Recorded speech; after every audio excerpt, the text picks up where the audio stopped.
Good morning everyone, welcome to Success Salt. मेरा नाम है राकेश कुमार और इस लेक्चर में हम डिस्कस करने जा रहे हैं 1 जुलाई के डेली करंट अफेयर्स। ये करंट अफेयर्स आपके आने वाले IDBI exam, SBI, IBPS, SSC, railway सभी के लिए इंपॉर्टेंट है। तो चलिए स्टार्ट करते हैं अपना सेशन और देखते हैं कि आज के सेशन में क्या है खास, कौन कौन से क्वेश्चन लिए गए हैं। पर वीडियो शुरू करने से पहले मैं आप सबसे रिक्वेस्ट करूंगा कि प्लीज चैनल को सब्सक्राइब जरूर करें। तो चलिए स्टार्ट करते हैं अपना सेशन। हमारा पहला क्वेश्चन है, international asteroid day 2022 observe on which day. अंतरराष्ट्रीय क्षुद्र ग्रह दिवस 2022 में किस दिन ऑब्जर्व किया गया, किस दिन मनाया गया? 30 जून, 20 जून, 28 जून, 21 जून या 26 जून? राइट आंसर हो जाएगा ऑप्शन ए 30 जून। तो 30 जून को हम ऑब्जर्व करते हैं इंटरनेशनल एस्ट्रॉयड डे। बढ़ते हैं अपने अगले क्वेश्चन की तरफ।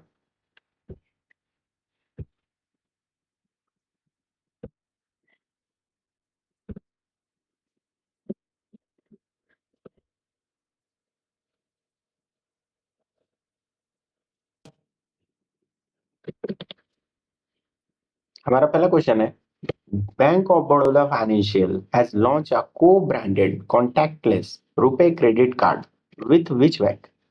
आपको बताना है बैंक ऑफ बड़ौदा फाइनेंशियल ने किस बैंक के साथ एक सह ब्रांडेड संपर्क रहित रुपए क्रेडिट कार्ड को लॉन्च किया है? State bank of India, axis bank, Karnataka bank, HDFC bank या फिर ई नैनीताल बैंक? राइट आंसर क्या हो जाएगा? Option option E Nainital bank. तो नैनीताल बैंक के साथ बैंक ऑफ बड़ौदा फाइनेंशियल ने एक कॉन्टैक्टलेस रुपए कार्ड लॉन्च किया है।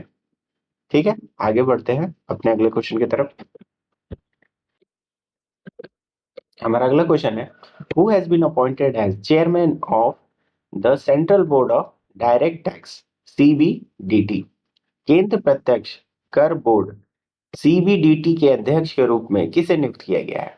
ठीक है, तो सीबीडीटी के अध्यक्ष के रूप में किसे नियुक्त किया गया है? राइट आंसर हो जाएगा option option B Nitin Gupta. तो Nitin Gupta has appointed as chairman of central board of direct tax. ठीक है, आगे बढ़ते हैं अपने अगले क्वेश्चन की तरफ। हमारा अगला क्वेश्चन है, who has been named the 2021 recipient of the Golden Achievement Award by the International Tennis Hall of Fame and International Tennis Federation? आपको बताना है कि international tennis hall of fame और इंटरनेशनल टेनिस फेडरेशन द्वारा golden achievement award 2021 प्राप्तकर्ता के रूप में किसे नामित किया गया है? तो राइट आंसर क्या हो जाएगा? राइट आंसर हो जाएगा option option D Vijay Vijay Amritraj. ठीक है, विजय अमृतराज को चुना गया है आपका international tennis hall of fame golden achievement award के लिए। ठीक है, आगे बढ़ते अपने अगले क्वेश्चन की तरफ। Which company signed an MOU with Belarusian company and its subsidiary for supply of airborne defense suit for helicopters of Indian Air Force? आपको बताना है, भारतीय वायुसेना के हेलीकॉप्टर के लिए एयरबोर्न डिफेंस सूट एडीएस की पूर्ति के लिए किस कंपनी ने बेलारूसियन कंपनी और उसकी सहायक कंपनी के साथ समझौता ज्ञापित पर हस्ताक्षर किया है? बेसिकली आपको बताना है कि भारत की जो कंपनी है और बेलारूसियन कंपनी जो है उसके साथ एक एमओयू साइन किया है, किस लिए? एयरबोर्न डिफेंस सूट के लिए। ठीक है, और वो है इंडियन एयरफोर्स के लिए। ठीक है, तो आपको बताना है कि कौन सी कंपनी, भारत की कौन सी कंपनी ने एमओयू साइन किया है। तो राइट आंसर क्या हो जाएगा? राइट आंसर हो जाएगा option option C Bharat electronic limited. ठीक है, तो भारत इलेक्ट्रॉनिक लिमिटेड ने एमओयू साइन किया है बेलारूसियन कंपनी के साथ, किस लिए? एयरबोर्न डिफेंस सूट के लिए। ठीक है, आगे बढ़ते अपने अगले क्वेश्चन की तरफ। What is the peak capacity of India's largest floating solar power project commissioned by Tata Power Solar System Limited in Kerala? हाल ही में केरला में Tata power solar system limited द्वारा शुरू की गई भारत की सबसे बड़ी तैरती सौर ऊर्जा परियोजना की चरम क्षमता क्या है?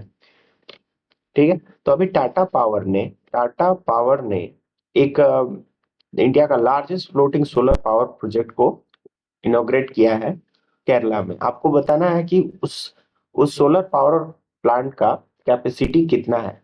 ठीक है, तो राइट आंसर क्या हो जाएगा? राइट आंसर हो जाएगा ऑप्शन डी, 101.6 मेगावाट। ठीक है, ये बहुत ज्यादा इंपॉर्टेंट है। पहले तो पूछ सकता है कि कहाँ पे इनॉग्रेट हुआ है। ठीक है, तो केरला। किसने किया है? टाटा पावर ने। और क्या कैपेसिटी है उसकी? तो 101.6 मेगावाट। ठीक है, बढ़ते हैं अपने अगले क्वेश्चन की तरफ। Who has selected to head India debt resolution company recently? हाल ही में भारत का ऋण समाधान कंपनी आईडीआरसीएल के प्रमुख के रूप में किसे चुना गया है? तो राइट आंसर क्या हो जाएगा? राइट आंसर हो जाएगा ऑप्शन डी, अविनाश कुलकर्णी। तो Avinash Kulkarni has appointed as India's debt resolution company IDRCL head. आगे बढ़ते अपने अगले क्वेश्चन की तरफ।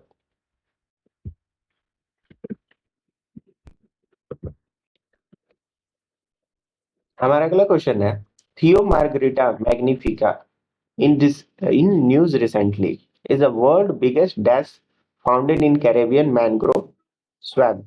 ठीक है, हाल ही में खबरों में रहा थियो मार्गरिटा मैग्निफिका कैरेबियन मैंग्रोव दलदल में पाया जाने वाला दुनिया का सबसे बड़ा डैश है। तो वहां पे क्या पाया गया? राइट आंसर हो जाएगा option E, bacteria.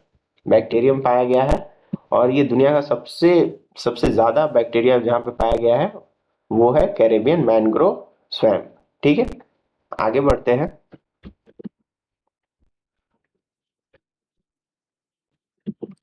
Navjeet Dhillon is associate with which of the following sport? Navjeet Dhillon का संबंध निम्नलिखित में से किस खेल में है? तो राइट आंसर क्या हो जाएगा? राइट आंसर हो जाएगा ऑप्शन सी, डिस्कस थ्रो। ठीक है, तो डिस्कस थ्रो से रिलेटेड है नवजीत ढिल्लों। ठीक है, और इन्होंने हाल ही में India's female discus thrower Navjeet Dhillon clinch gold medal at Qosanov memorial 2022 athlete meet in Kazakhstan. ठीक है, तो इन्होंने गोल्ड जीता है, इसलिए ये न्यूज में है। ठीक है, आगे बढ़ते अपने अगले क्वेश्चन की तरफ। हमारा अगला क्वेश्चन है, Dhanlaxmi Shekhar clocked her personal best time of 22.89 second to win the 200-meter sprint at Kasnov Memorial 2022 athlete meet recently. With this, she became dash fastest Indian woman in 200 meter। तो धनलक्ष्मी शेखर ने अपना ही रिकॉर्ड तोड़ा है 22.89 सेकंड का 200 metre sprint में। आपको बताना है ऐसा करने वाली वो कौन सी भारतीय महिला बनी है? तो राइट आंसर हो जाएगा ऑप्शन बी, थर्ड। तो तीसरी भारतीय महिला बन गई है जिन्होंने इतने कम समय में ये रिकॉर्ड बनाया 200 मीटर स्प्रिंट में। ठीक है, आगे बढ़ते अपने अगले क्वेश्चन की तरफ। SM Krishna was one among the chosen recipient of first edition of KP Gowda International Award given by Karnataka State Government. He is the dash। आपको बताना है कि SM कृष्णा को हाल ही में first edition of KP Gowda international award से सम्मानित किया गया है। आपको बताना है वे पहले क्या थे। ठीक है, राइट आंसर हो जाएगा option A, forward chief minister of state.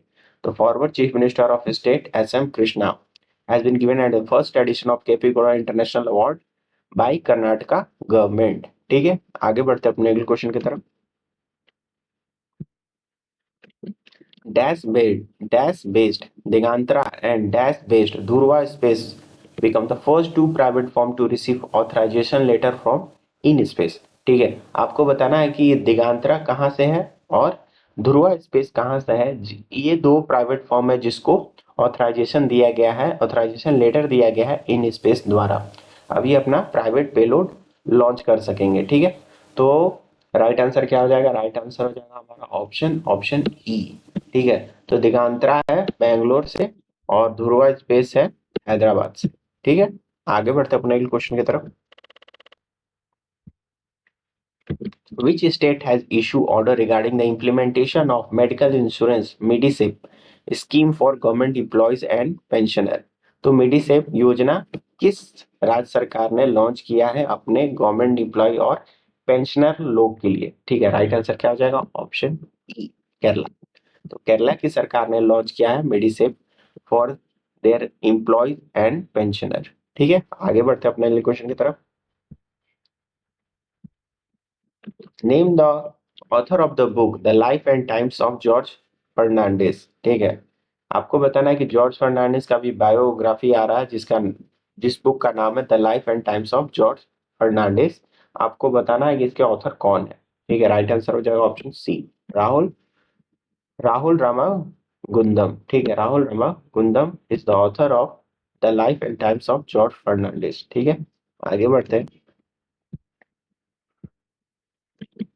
Name the father of India PSU who pass away recently. Bharat के फादर ऑफ इंडिया पीएसयू नाम से जाने वाले आदमी का हाल ही में निधन हो गया। आपको बताना है कि इनमें से वे कौन थे। ठीक है, राइट आंसर हो जाएगा option option D, doctor V Krishnamurthy. तो डॉक्टर वी कृष्णमूर्ति को भारत का फादर ऑफ इंडियन पीएसयू कहा जाता था। इनका हाल ही में निधन हो गया। आगे बढ़ते अपने क्वेश्चन की तरफ।